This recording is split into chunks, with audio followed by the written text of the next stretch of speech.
This is the image that I've used for my Sonic Heart installation. The installation's purpose is to show the public what is happening with global warming and make them aware of what they've done to affect global warming. I've called the piece Left in the Dark, Get Back in Touch with Nature. The reason I've done this is that it is a silhouette and it can be seen that people don't really know how global warming is happening or what they need to do to fix it, as in they're left in the dark about it. The second part of the name, Get Back in Touch with Nature, is quite a literal term because this is an interactive piece which, if you touch each section, a short soundscape will play, about 1 to 2 minutes. I've used conductive paint and placed it under this image. Once you actually touch it physically, it will play each sound. I've done this using edited Arduino.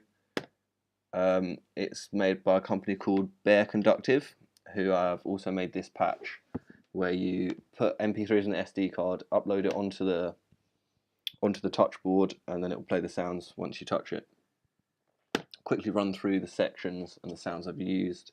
The sounds have been edited in Ableton, which you can see here. Each one's at this side. So the first part of the image is the sound of birds. I've used this to show the tranquility in nature, just some atmosphere and birds, like what happened, what Earth was before humans turned up. I've then got this section, which is the sound of a train going over a bridge, as this is a bridge.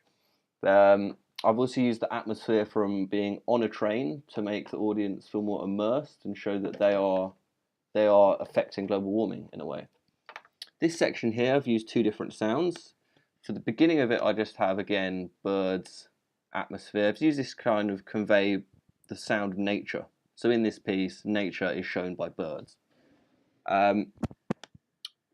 Yeah, so there's bird noises, and then as the soundscape goes on, some fluorescent lights come in that are just buzzing throughout the rest of the piece. And this is showing that even the little things will affect global warming. So if you left the light on, that's a big cause, even though it may not seem it.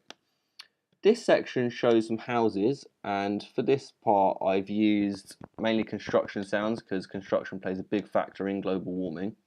As the sounds go on, it builds up and builds up. I've layered more and more sounds to show the severity of construction. So even though we are adding to the Earth, we're also taking away from the Earth, and also shortening its lifespan, you could say. This section shows a tree, and for the sounds I have used, again, bird sounds, but then about halfway through the sound of a chainsaw comes in, so it cuts down the tree. You'll see the tree falling, and then agitated birds, distressed bird calls, things like that, birds flying away, just to show that we are destroying habitats as well as the Earth. This section I have used sounds of someone coming home watching TV. It serves 2 purposes.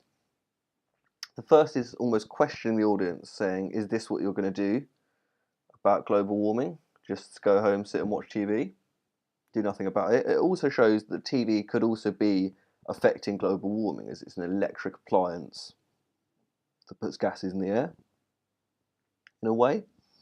I could also see that the trees in the background could be used to say, yeah, there's still time to fix it, like we still have trees about, but we are going to soon cut them down, as in this piece here. So that was a quick run through of my installation. If I had the fun, at the moment it's just an A4 piece. If I had the funds, I'd make it a lot larger, have it on a bigger scale, maybe surround sound, just to make the user feel more immersed in the piece and get the warning out there that global warming is happening, and if we don't do something about it, the world will end.